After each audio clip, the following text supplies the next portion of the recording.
Buenas noches, esto es Zona Franca y yo soy Daniel Pacheco. Va muy bien la nueva ministra de Ciencia y Tecnología, Mabel Torres. Lleva apenas 20 días en el cargo y ya desató lo que podría ser el primer gran debate público sobre la ciencia que ha tenido este país. Y es que este debate llega con la primera persona en ocupar el cargo. El Ministerio de la Ciencia es nuevo y responde a una demanda del conjunto de la sociedad colombiana para que el país avance. Pero este deseo inicial, genérico, compartido, parece ahora haber dividido a la comunidad científica y académica colombiana alrededor de preguntas muy interesantes, suscitadas por el trabajo anterior de la hoy ministra Torres.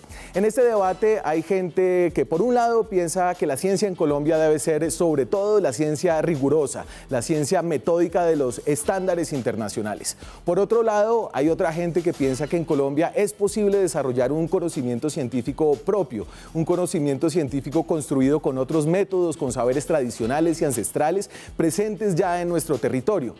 Todo el debate surgió por un artículo del Espectador. El editor científico de ese periódico, Pablo Correa, puso en duda la rigurosidad científica y ética de la nueva ministra por vender un remedio contra el cáncer hecho a partir de un hongo del Pacífico sin haber transitado todos los procesos tradicionales del método farmacéutico. Si no se sabe en el rollo, aquí se los explicamos, pero el punto es que el trabajo anterior de la ministra y su visión de la ciencia han generado varios llamados para que renuncie incluso. Y acá, en parte, hay unos ataques políticos que tienen que ver con la oposición al presidente Iván Duque. Hay, por otro lado, una ministra que ve erróneamente, a mi parecer, que este es un ataque personal a su raza y a su género. Para mí, el ángulo más interesante de la discusión va más allá de la ministra, más allá del hongo y del espectador. Tiene que ver, primero, con celebrar que estemos teniendo este debate. Y segundo, con asumirlo como un reto, para pensar realmente, ya con este Ministerio de la Ciencia en el gabinete, qué tipo de ciencia queremos hacer en Colombia. Aquí arranca Zona Franca.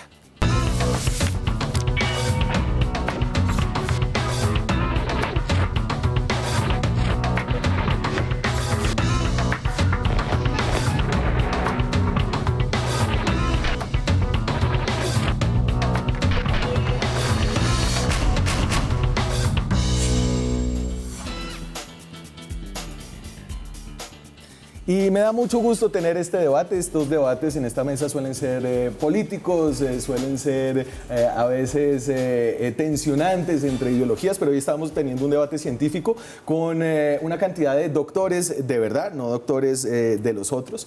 Claudia Vaca tiene un doctorado, ¿no? Yo soy magíster. Ah, bueno, no, magíster es bueno. Pero es la directora del Centro de Pensamiento Médico y de Medicinas y de Información del Poder, ¿cierto? Medicamentos, Información y Poder de la Universidad Nacional. Perfecto. De la Universidad Nacional. Participó también y se hizo conocer al país por ser una de las personas que estuvo en el comité de escogencia de los magistrados de la JEP. Sí. Me imagino que una cosa totalmente distinta a la que suele hacer. Gracias por estar aquí esta noche, Claudia. Muchas gracias por la invitación. William Duica es filósofo de la Universidad Nacional. Su especialidad es la filosofía de la ciencia. Escribe en Razón Pública y escribió un artículo interesante que se pregunta Inquisición científica. William, ¿qué más? ¿Cómo está, Daniel? Muchas gracias por la invitación. William fue mi profesor de colegio. ¿Ah? Eso puede ser... ¿Eso es qué? Bueno, no digamos, no hablemos de eso. Yo estudié filosofía. Claro, quiere decir que fue un profesor joven. Sí, porque fue primero profesor del colegio y después en la universidad. Carlos Rodríguez es biólogo, tiene un doctorado, sus estudios se centran en la Amazonía colombiana y es el director de una fundación que me cuesta siempre mucho trabajo pronunciar. Tropenbos. Tropenbos. Quiere decir bosque tropical en idioma holandés. ¿Qué tal, Carlos? Bien, muchas gracias por la invitación, Daniel. El doctor Juan Manuel Anaya es médico de la Universidad del Rosario, tiene un doctorado en biología, es profesor en esa universidad y es el director del Centro de Estudios de Enfermedades Autoinmunes. Así es. ¿Cómo está, doctor Anaya? Muy bien, muy complacido de estar aquí. Buenas noches para todos. A ver, entonces... Esto empezó con una afirmación de la nueva ministra en un programa de televisión y creo que aquí vamos a hablar acerca de cómo el periodismo tiene que ver con todo este debate que hemos tenido sobre la ciencia en el país, desatado por la ministra, la doctora Mabel Torres. Y este es el pedazo en Los Informantes que le puso los pelos de punta a muchos científicos y que generó después una investigación dura con reclamos del diario El Espectador. Hicimos unos ensayos, de hecho, de elaborar una bebida líquida funcional con ganoderma y otros extractos de frutas del Pacífico. Y esta bebida pues la tomaron algunos pacientes y tuvimos casos positivos de resolución. ¿Pacientes que tenían qué tipos de cáncer? Cervix, seno y cerebro especialmente. Voy. Vaya. Esto le puso los pelos de punta a muchos médicos. Por supuesto, por supuesto. Lo primero que tengo que decir es que como científico tenía una esperanza muy grande en el Ministerio de Ciencia, Tecnología e Innovación y la sigo teniendo. Creo que es un paso adelante en nuestro país. Contrario a lo que algunos dicen, creo que la ciencia, tecnología e innovación es realmente el segundo petróleo y por eso estaba convencido de que el Ministerio de Ciencia y Tecnología iba a tener una figura emblemática. Una vez supimos del nombramiento de Mabel y nos interrogamos por sus antecedentes, encontramos una conducta que no representa la legitimidad de la ciencia, tecnología e innovación dentro del concepto de esa figura que debe ser el ministerio como tal. No solamente por las declaraciones en Los Informantes. En abril del 2018, en una conferencia TED, Mabel Torres promociona una crema a base de borojó contra la dermatitis y habla de su doctorado en Noruega. Primer indicio de una tendencia mitómana. Porque ella no tiene un doctorado en Noruega, sino en México. En Guadalajara, sí, por supuesto.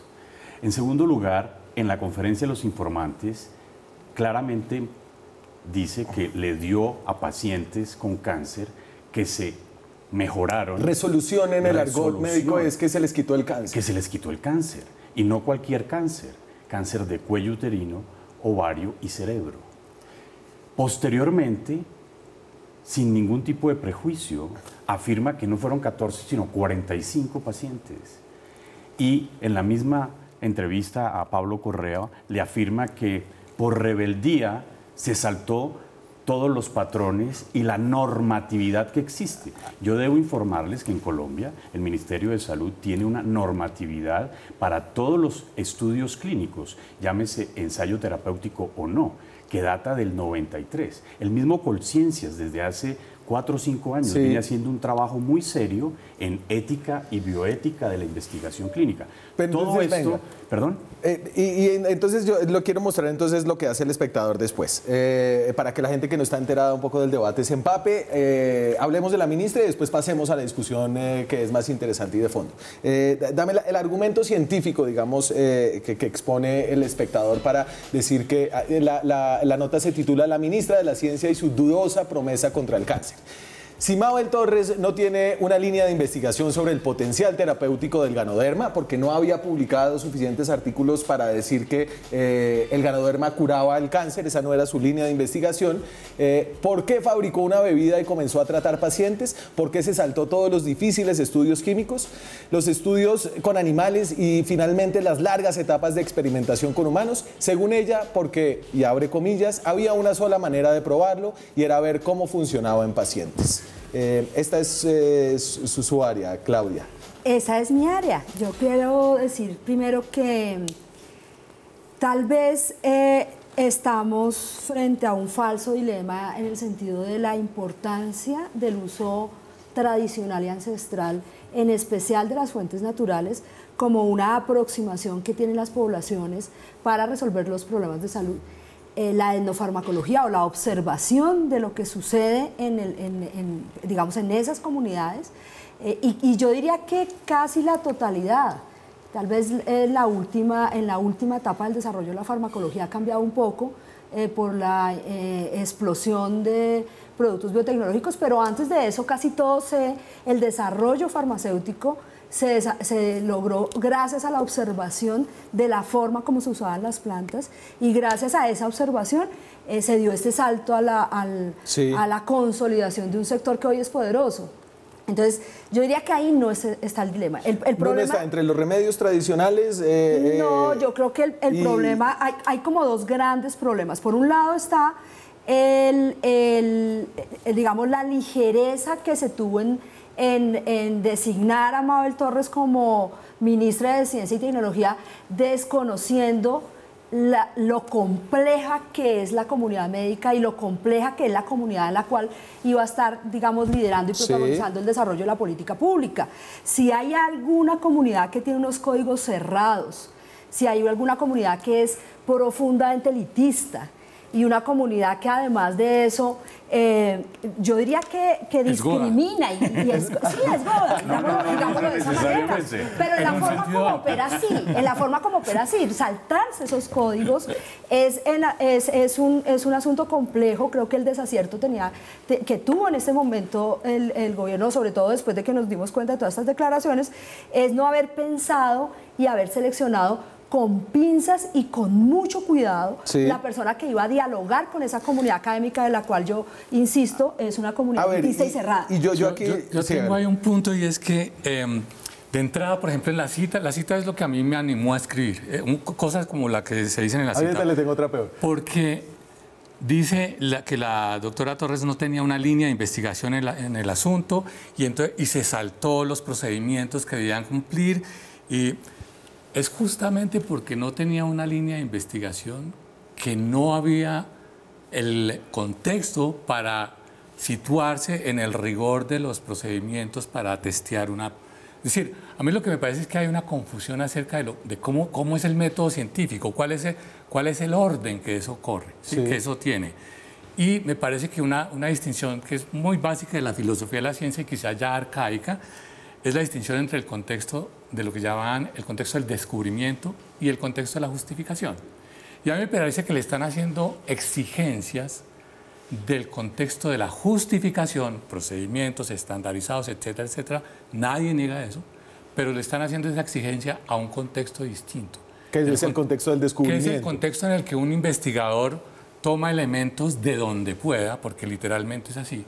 Y en este caso, la gran escándalo es que vienen del saber ancestral, toma elementos de donde pueda y empieza a generar condiciones para ver una cosa. Está siendo demasiado amable con las declaraciones. Eso lo admito. Admito que puedo estar siendo muy generoso. Porque las declaraciones de ella fueron de otro tenor y de otra naturaleza. Pero yo diría que al menos son ambiguas y eso me abre una puerta. Y la puerta que yo quiero abrir es una puerta crítica al discurso de los científicos que no... Es decir, homologar comunidad médica a comunidad científica me parece que es no es un exabrupto, pero puede ser exagerado, ¿sí? Entonces, a mí me parece que la puerta que yo abro es una puerta crítica a la comunidad científica que se sienta en una postura donde, digamos, estrechamente... Y aquí ayudada por el periodismo. Y déjeme, le pongo, antes de darle la palabra a Carlos, aquí otra de las citas de este artículo. A mí, Pablo Correa me parece un excelente periodista, me parece que es una de las mejores secciones que tiene El Espectador. De hecho, les cuento, es la sección más leída del Espectador, la sección Vivir que él edita. Sin embargo, aquí todos estamos en este nuevo debate del periodismo científico. Este es el argumento ético que se hace en contra de ella, porque hay un argumento de rigurosidad científica y un argumento ético, o sea, es serio. Otro argumento, y aquí cito al Espectador, otro argumento bajo el que se refugia Mabel Torres para tratar pacientes sin cumplir con los pasos de una ciencia rigurosa es la ancestralidad. Y aquí abre cita a la ministra Torres. Puede ser que el conocimiento ancestral sea empírico y no tiene un método científico, pero sí tiene una metodología. Fue en ese momento en que me separé de la ciencia. Y te lo decía, lo hice desde las emociones. ¿Por qué esperar 10 años si están hechos todos los estudios de toxicidad y podemos salvar a alguien con una bebida que tú puedes hacer sin ningún riesgo para la salud? Eso es falso. Eso es falso. Completamente falso. Lo lamento. De hecho, quiero... ¿Pero qué es lo falso? Lo falso es que ella no tiene evidencia que esa bebida sea tanto inocua como eficaz, porque no tiene ningún experimento, no tiene ningún dato que pueda compartir ni con ella misma ni con la comunidad. Y termino con esto antes de darte la palabra. Excusas unos segundos. Y es que desde lo científico creo que sería torpe estar en contra de la ancestralidad. El problema aquí no es la ancestralidad. Cito a San Agustín: lo que la naturaleza no da, la universidad no presta. Les recuerdo la historia de la ciclosporina, de la artemisina, medicamentos muy importantes que vienen de lo ancestral. La aspirina. Sí. La aspirina, para no ir más lejos. Lo que estamos aquí discutiendo es cómo se legitima quien representa el ministerio, el primer ministerio de Ciencia, Tecnología e Innovación en el país. Sí. Ahí va dos veces, legitimidad va dos veces, claro, por supuesto, en Anaya, porque eso para mí es muy importante. No estamos discutiendo en lo personal y la comunidad que represento la ancestralidad. Por supuesto que no. Bienvenida a la ancestralidad. Lo que estamos discutiendo es la rigurosidad del método científico. Pero yo creo que sí hay una discusión sobre la ancestralidad, porque lo que están diciendo es todos los datos que tiene ella de que el ganoderma no es al menos tóxico para la salud, se están desechando porque no han pasado por una Nadie cantidad los conoce. Pero se los conoce la ancestralidad, pues si se lo han tomado siempre y no les ha pasado nada. Carlos. Bueno, es que ese sí es mi tema. Pero en este caso también la ancestralidad requiere un acercamiento muy riguroso, porque cómo se curan las enfermedades desde el mundo indígena. Eso es todo un contexto psicosocial, cultural, y es de el chamanismo y lo que mira la persona y las dietas y las restricciones alimentarias que pone. Eso es un ejercicio riguroso de curación. Y eso no se puede extrapolar tan fácilmente ni a otros contextos ni a un per se, porque inclusive los mismos indígenas dicen la planta no cura, cura el tratamiento y cura las restricciones y cura también cuando cultural. Toda la familia se pone en restricción porque eso fue un desequilibrio con la naturaleza y eso está contextuado perfectamente también dentro de quién cura, cómo cura, cuándo cura, en qué época. Entonces eso también necesita un ejercicio riguroso de acercamiento. ¿Qué usted cree que estaba en el trabajo de la doctora Torres? Pues lo que pasa es que hay que verlo. Okay. Entonces, una cosa es mencionarlo y otra cosa también hay que verlo y de dónde viene la ancestralidad. Entonces, ¿a qué argumentos y a qué evidencia recurre para acudir a la ancestralidad? Porque la ancestralidad también tiene su parte muy rigurosa. Y está claro cuál es el método para unir los mundos, digamos, y para unir estos dos... El discurso de saberes del cual al que ella se refiere. Por supuesto que sí. Claro que sí. Okay. Eso, pero miren, la transición una cosa, es una... yo creo que la búsqueda grande y el reto grande que tiene el ministerio es establecer un diálogo de saberes, se dice, y establecer esa transición y ese espacio en la política de ciencia y tecnología para esas dos, algunos lo llaman plataformas, yo lo llamo como autopistas, es crear esas autopistas. Lo que yo creo es que antes de hacer la autopista le pusieron una bomba en la mitad del camino y ahora tienen que reconstruir ese camino porque el hueco de la bomba es gigante. Ella rompió por un lado toda la posibilidad de ese reconocimiento, porque tampoco hace parte de eso, de ese conocimiento ancestral, de ese entorno cultural, de esa observación, no lo hace, ella está parada, de hecho su pie está en la formación occidental rigurosa de un doctorado. Y se pone en el pie del otro lado y dice, cuando se trata de hablar del método científico, pone el pie en la ancestralidad, y cuando se trata de hablar de la ancestralidad, entonces pone un pie en el método científico. Yo creo que ahí está haciéndole daño a los dos lados. Miren, mi objeto de defensa no es la ministra, más bien mi objeto de ataque es la visión pretendidamente científica o desinformadamente científica sobre el enjuiciamiento, digamos, que hay sobre este caso. Y tomo frases como esta, digamos, el doctor Anaya dice, es falso eso que se afirma en la cita porque no se tiene evidencia. Mi mirada, digamos, filosófica, ¿sí? Es cuando una afirmación carece de evidencia, no es ni falsa ni es verdadera.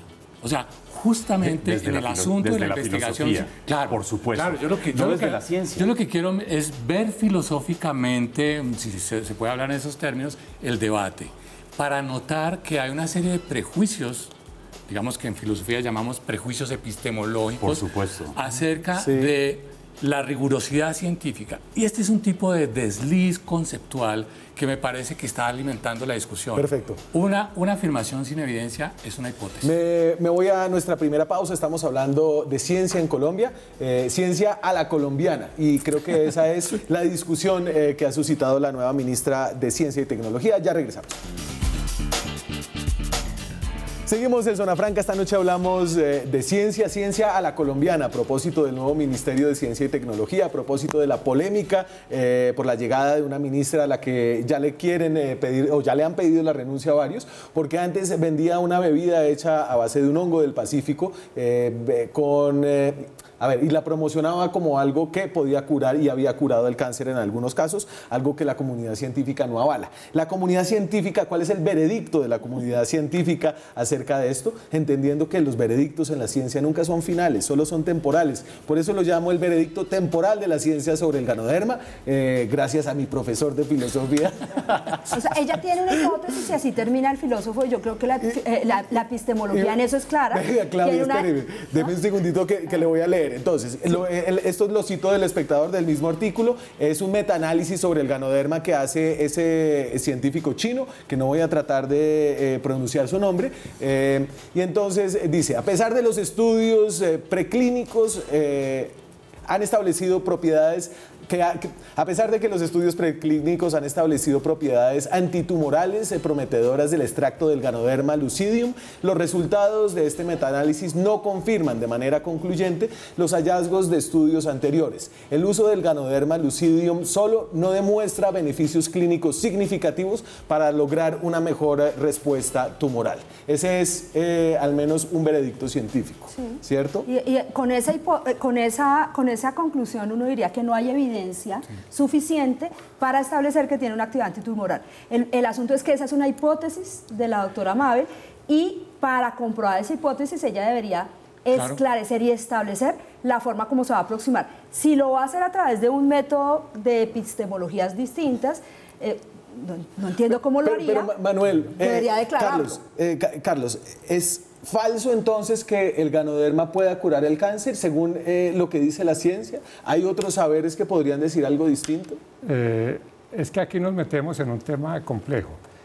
La evidencia científica viene de la ciencia y viene de la medicina y viene de los estudios, y esa es una conclusión del chino muy sólida, porque partió de un análisis de...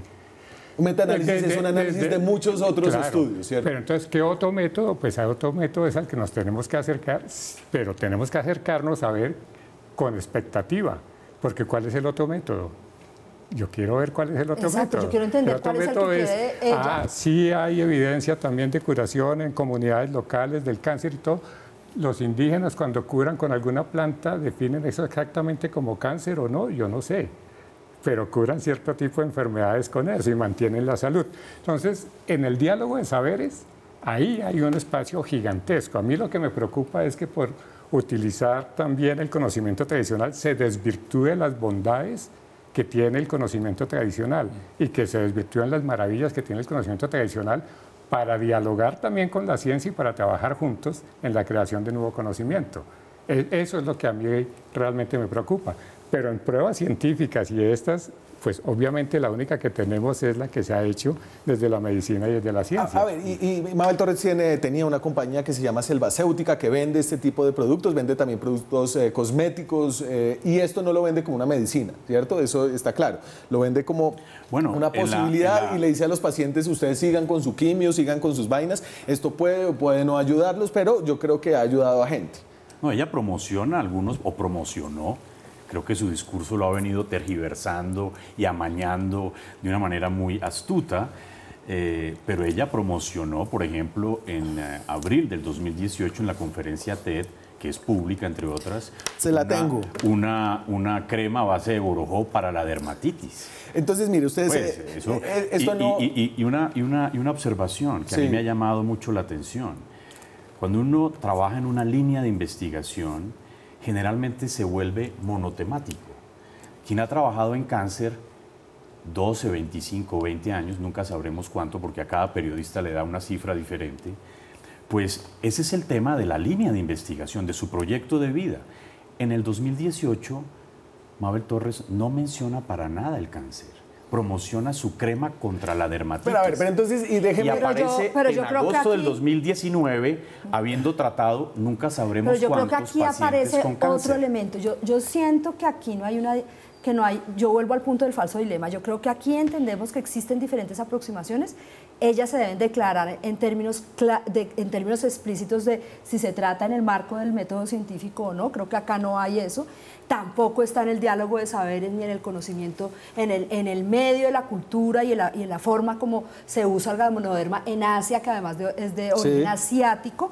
Pero yo creo que aquí hay ¿No otro es un hongo elemento. del Pacífico? No es, pues, del Pacífico asiático, pero no del Pacífico chocuano.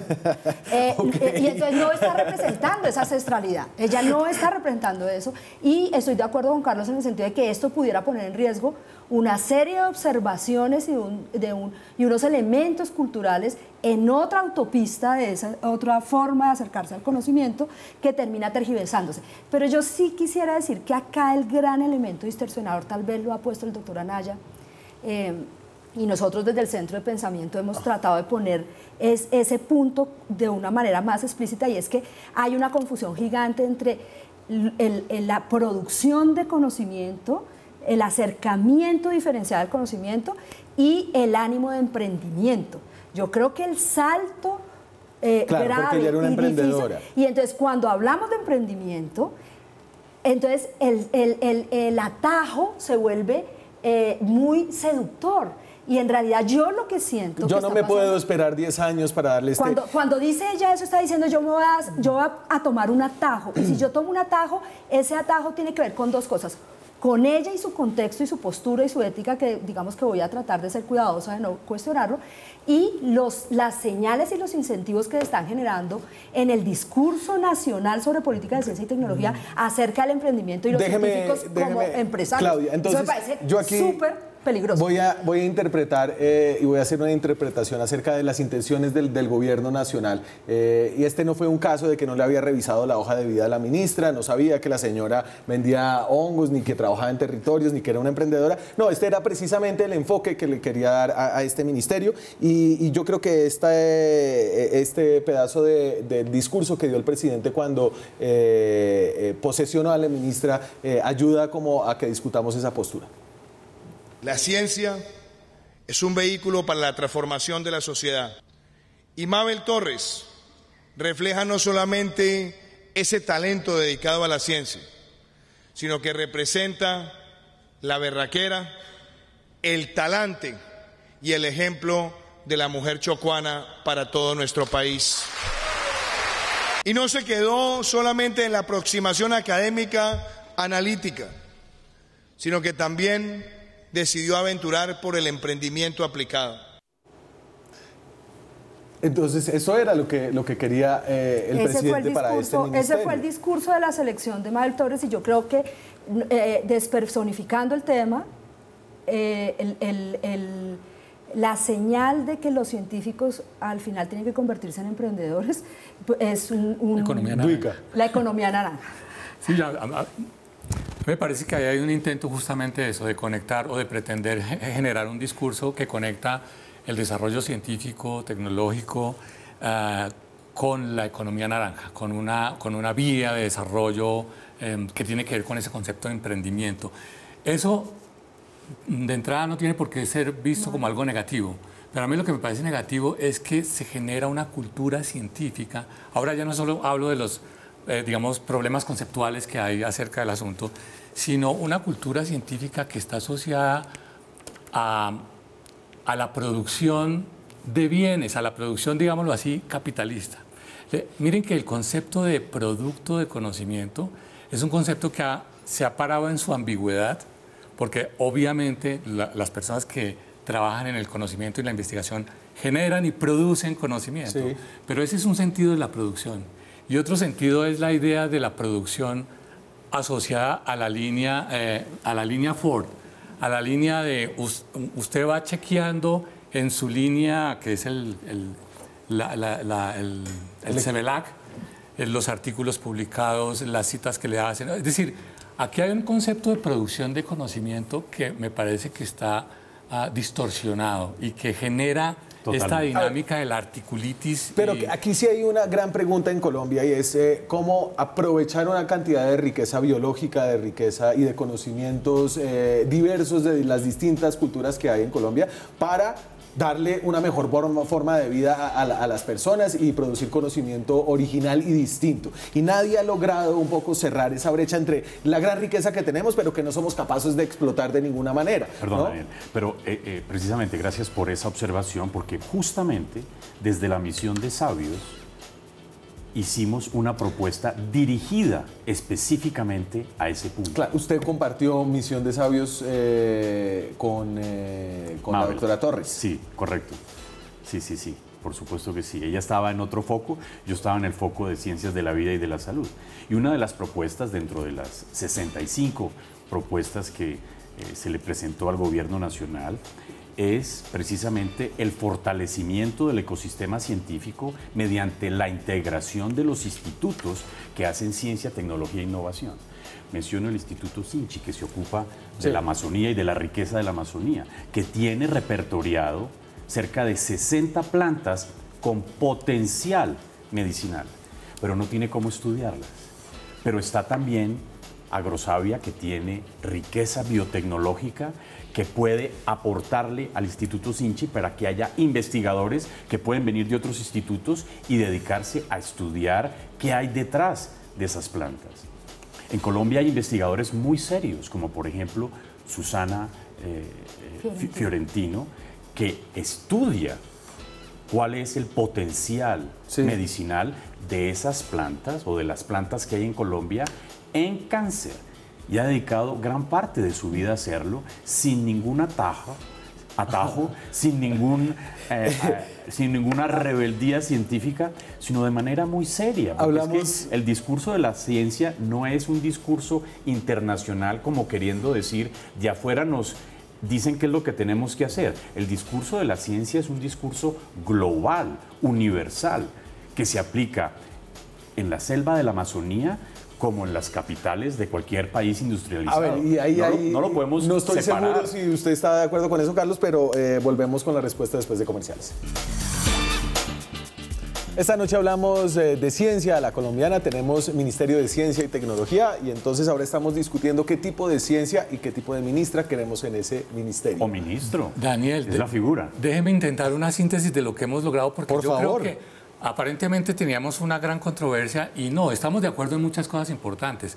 La validación del conocimiento científico o la validación del conocimiento para nuestros fines se hace en el contexto de los estándares científicos, eso nadie lo discute. Lo que queda también claro es que no hay una discusión acerca de rechazar los saberes ancestrales. Para nada. Los saberes ancestrales tienen su propia dinámica y en lo que se llama el diálogo de saberes, la comunidad científica debe sintonizarse para aprender, para complementar esos saberes. Yo creo que ahí estamos todos de acuerdo. Y entonces ahí estamos en un terreno donde la doctora Torres ocupa un segundo plano, porque si ella se salta los estándares, pues claro que no está cumpliendo con lo que, Sí, pero usted con no lo que está se espera. el fin de la historia, pues ya se acabó el programa porque nos quedamos sin debate. Porque yo creo que nos quedamos con un llamado importante, y es, nosotros tenemos que aprender a reconocernos desde nuestros prejuicios metodológicos, científicos, culturales, políticos, etcétera, no para tratar de obrar sin prejuicios, porque eso es imposible, pero saber que tenemos prejuicios es muy importante para abrirnos a otras formas, a otros discursos, a otras cosas. Y entonces decía el doctor Anaya antes que la ciencia es la ciencia en Cambridge o en el Amazonas, se hace de la misma forma. Y no sé si esa sea la misma experiencia con que usted tiene. Con el mismo método y el mismo rigor. Con el mismo método y el mismo rigor. Es que la ciencia va hacia la rigurosidad. El conocimiento es otra cosa. Y el conocimiento tradicional también es válido. Entonces, la validez del conocimiento también es importante. Y es que aquí es en donde viene Carlos, usted, por ejemplo, tiene un libro ahí, uno de esos libros que tiene, está firmado por usted, que es biólogo, que tiene un doctorado. Tengo varios, pero que es para evidenciar lo del conocimiento tradicional tan impresionante. Nosotros apoyamos la realización de decenas de tesis en la Amazonia. Y desde el conocimiento tradicional, don Abel, que era el guía de todos los estudiantes que estudiaban vegetación allá, le dimos la oportunidad, lo apoyamos para que documentara su saber, lo dibujó y dibuja de memoria más de 400 árboles con toda su precisión y con toda la estética y con sus historias de origen. Y uno dice, ¿esto qué es? Eso es conocimiento. Tuvimos Claro. PhDs en esos campos. Y, pues eso es impresionante. Se gana el premio Prince Claus. Ahí tenemos a don Abel en la carátula. El premio en la Prince solapa del Claus libro. 2014. Creo que solamente el Museo Nacional le hizo un almuerzo. Lo dejamos pasar sin reconocimiento alguno, porque nosotros todavía no nos asombramos y todavía no recogemos esa maravilla que es el conocimiento tradicional. Entonces, Prince Claus es casi que un Nobel de la cultura y el desarrollo, y se lo han ganado otros colombianos también. Simón Vélez se lo ha ganado, Ajá. un artista caucano se lo ha ganado. Pues esto es una contribución enorme y además es maravilloso saber que eso existe. A ver, présteme el libro y mientras usted sigue charlando, Daniel, yo lo tengo acá. Este es el que más me gusta. Ah, bueno, déjelo ahí más o menos quietico. ¿Lo dejo quietico? Sí, eso. Bueno, este es el que más me gusta porque este es el resultado de mi propio campo de investigación en la pesca y en las relaciones ecológicas de los grandes bagres. Llevamos 30 años estudiándolas y claro, ha habido estudios, pero desde la ciencia y con nuestros métodos llegamos a la conclusión que este bagre consumía 17 presas. Y los pescadores dicen 17, por ahí pasa, más de 100. Entonces le dimos becas de investigación local a los pescadores, documentaron sus saberes, que es lo que recoge el libro, y con una precisión enorme fueron más allá de nuestros métodos y de nuestros métodos de muestreo. Dice ustedes, ¿por qué muestrean solamente en unas épocas? ¿Por qué solamente tienen un muestreo tal? Porque no es todo el año. Nosotros tenemos muestreo de 40 años. Sí. Y sacan nuevas categorías. Dice, ¿usted conoce las presas que consume de día? ¿Las que consume de noche? ¿Las que persigue por detrás? ¿Las que come de frente? ¿Las que aspira? ¿Las que come en la orilla? Y entonces después usted coge esto y lo traduce un poco a la rigurosidad del mundo científico. No, lo expongo en la rigurosidad local. Ese conocimiento se recogió en su rigurosidad local y se hizo un seguimiento detallado también desde nuestra... Entonces, claro, nombres científicos están, distribución está, medidas están, pero las historias locales nos dejaron tremendamente impactados. Hay una deuda gigante en el país en materia de ciencia y tecnología, particularmente en el espacio de las ciencias sociales, el lugar de las ciencias sociales y estos elementos culturales como fuente de conocimiento que deberían ser incorporados. La pregunta que uno haría es, porque al final Mabel no hay Torres un dilema. Es la persona claro, esa es la pregunta. Porque Mabel Torres es la persona para hacerlo. Al final es, ¿qué va a pasar de aquí en adelante si no hay un dilema frente a ese valor y frente al otro conocimiento que se genera? Me parece muy importante lo que acaba de decir Carlos, porque nos ayuda a comprender que la dinámica de este diálogo no es, allá hay algo como una especie de saber práctico, muy básico. Nosotros, la ciencia, llegamos y usted usó la palabra, traducimos y lo volvemos conocimiento riguroso. ¿sí? Esas no son fuentes de conocimiento, unas especies de diamantes en bruto que llegamos con nuestro método y los volvemos. No, eso es conocimiento. Exacto. Y nosotros tenemos que abrir nuestra comprensión de ese conocimiento para entenderlo como conocimiento. Pero eso significa poner en duda o al menos pedirle más flexibilidad a la rigurosidad del método científico, porque usted habla con esas personas y usted como biólogo lo que quiere es publicar, porque es que si yo no publico me ahogo en el mundo de la competencia académica y del rigor científico. Pero es que ese es el caso. ¿Quién te dijo eso? Ese es el caso. Conciencia. ¿Cómo así? El CEVELAC. Ese es el CEVELAC, esa es el método científico. No, sí, mire, ese no es el método. Pero eso tiene una anécdota interesante. No, ese es el reconocimiento de otras formas de medir el conocimiento y la oportunidad de establecer otros indicadores. Carlos, a ver, termine ahí. Yo tengo una anécdota solamente con esto. Esto lo presentamos en el Congreso de Ictiología. ¿Ictiología, que es la ciencia de los peces? La ciencia de los peces.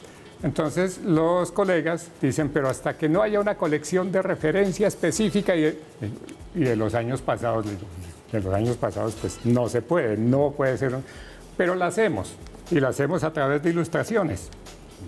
Y las ilustraciones las tiene un indígena con un nivel de detalle tan impresionante que esta es la colección científica. Carlos, ¿no corre el riesgo de que si usted fuera el ministro de la Ciencia le hubieran dicho que eso era falta de rigor? No, porque el libro... Yo no creo que sea falta de rigor. El libro participó. Y me voy a ir, nos vamos con la respuesta después de comerciales. La responsabilidad. Seguimos en Zona Franca, estamos hablando de ciencia a la colombiana. Terminábamos en punta, le preguntaba el profesor Duica al profesor Rodríguez si esos dibujos que presentó hechos por indígenas no habrían corrido el riesgo, si usted fuera el ministro de la Ciencia, de ser calificados como poco rigurosos y usted como antiético por presentarlos como conocimiento. Bueno, por supuesto que no. Entonces, otra vez las anécdotas. Lo presenté en el siguiente Congreso de Ictiología, pero esta vez fue confrontativo. Los proyecté y le preguntaba a todos los biólogos qué ven. No, pues un carácido tal, ¿en qué época del año? ¿En qué sitio del río? Entonces, claro, con esta rigurosidad tan impresionante que se consigue en los testimonios del pescador, el conocimiento del pescador y las ilustraciones de este indígena que nadó el río, conoce los peces, los ha probado, pues esto es de una rigurosidad absoluta. Es el mutis moderno. Es una rigurosidad. No hay nada de criticable. La expedición no hay absolutamente nada de criticable. Que fue el inventario más importante de los recursos nuestros y que es, digamos, el antecedente histórico más valioso al lado de la expedición botánica citada. Se trataba de eso y eso es muy riguroso. Mire, mi siguiente punto después déjeme un segundito, yo le voy a poner aquí una de las citas más bonitas que me encontré con la cantidad de blogs que se publicaron a raíz de este debate, de científicos, de personas que trabajan en la comunidad académica. Fue un debate realmente muy rico en Twitter, en redes sociales, y hay una cita del sabio Caldas que viene aquí a cuento y que la quiero traer. Él se preguntaba cómo un señor que curaba picaduras de culebras había escogido una cantidad de plantas que eran del mismo género sin haber nunca estudiado sobre la clasificación de las plantas. Y entonces se pregunta Caldas en uno de sus libros que se llama Del influjo del clima en los seres organizados, cómo este rústico jamás equivocaba el género, este género tan vario y caprichoso. La experiencia, un uso dilatado, una casualidad feliz han enseñado seguramente a los moradores de los países en que abundan las serpientes que tal planta es un remedio poderoso. Y sigue el siguiente. Ahí viene. Un hombre que no ha oído jamás los nombres de Linneo, de familias, de géneros, de especies, un hombre que no ha oído otras lecciones que las de la necesidad y el suceso, no podía reunir 9 o 10 especies bajo un género que él llama contra y los botánicos Veselaria, sin que tuviese un fondo de conocimientos y de experimentos felices en la curación de los desgraciados a quienes habían mordido las serpientes, ¿no? De conocimientos, y ya en ese momento yo traigo a Mutis porque nuestro país... A Caldas, nuestro país nace de una discusión científica. Como nación, el Bicentenario está nutrido de una cantidad de discusiones científicas que de alguna forma se nos olvidaron y se nos olvidó que esto era parte de nuestro ADN nacional y que estamos volviendo a recuperar hoy gracias o a pesar de la ministra de Ciencia y Tecnología. No, creo que el debate nos dio la oportunidad de hacer estas reflexiones. Exacto. Estamos en el año de Humboldt, estamos celebrando durante este tiempo el valor que tuvo Humboldt en sus visitas, no solamente a este continente, sino a otros, y el reconocimiento de la recolección y la observación geográfica, natural, biológica, cultural, política, porque Humboldt también observó eso. Lo que yo sí creo, para recoger algo bueno de esta tensión alrededor yo creo que no de Mabel, de las declaraciones desafortunadas de Mabel, las otras discusiones acerca de su práctica y de sus comportamientos y de su rigurosidad, ella tendrá que enfrentarlas y tiene que hacerlo. Lo que yo sí creo es que complica y hace dificilísimo la construcción de la política pública en un ministerio de ciencia y tecnología naciente. Lo que yo me pregunto es, en esa inquisición de la comunidad científica y académica que se sintió agredida por las formas y por los métodos que ella declaró que había establecido, fractura, rompe el diálogo con esa comunidad en un momento que es el del arranque del Ministerio de Ciencia y Tecnología. Entonces, si Mabel se queda, de hecho, yo fui de las que escribí un artículo en el que decía, renuncia al atajo y renuncia al ministerio para que no la ataquen más, pero sobre todo para que no le haga más daño a la política de ciencia y tecnología en el país. Y no lo hago por ella, lo hago justamente para que este diálogo abra la oportunidad de seguir un camino que es histórico para el país. Luica, vamos cerrando. Y entonces, usted que lanzó esa acusación inquisitoria, ¿cree que este puede ser un debate constructivo con el que a partir de ahora podemos empezar a dejar a la ministra tranquila o que se debe seguir con el foco sobre ella? Pues mire, yo quisiera pensar que somos capaces de diferenciar niveles. El problema del desarrollo de la ciencia en el país es un problema mucho más complejo que el de si Mabel Torres es ministra o no. Yo creo que tenemos problemas más urgentes para el desarrollo de la ciencia, para empezar a comprender que la ciencia no es solamente el ámbito de la investigación médica, etcétera. Y francamente el tema de la renuncia de la ministra me parece secundario. Francamente, ciencia a la colombiana. Entonces, Anaya, yo sé que lo de Mabel a usted lo mortifica porque lo mortifica la falta de rigor y... a ver, ¿y la mentira? ¿Cómo usted la llama? Es mucho. Claro, tengo la sospecha médica de una tendencia a la mitomanía. Bueno, pero ese sí que no pasa ningún examen médico, esa afirmación, porque la tendría que atender, al menos a la señora ministra.